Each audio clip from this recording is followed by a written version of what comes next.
ازاي نلم مادة العلوم المتكاملة في 3 ساعات ونص بس؟ النهاردة انا جاية عشان اساعدكم. لكل الطلاب اللي بعتولي في التعليقات وقالوا لي ازاي نلم العلوم المتكاملة يا ندى، قولوا لنا نراجعها مع مين، وكمان عايزين نعرف الطريقة الصح اللي نحل بيها الاسئلة بتاعتها لان احنا متلخبط جدا فيها.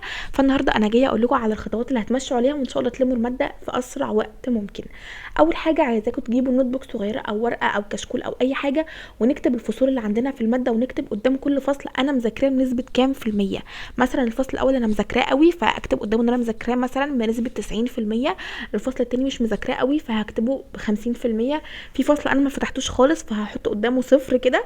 فلازم ان انا ابقى مرتبه كده الفصول بتاعتي وعارفه انا مذاكره ازاي.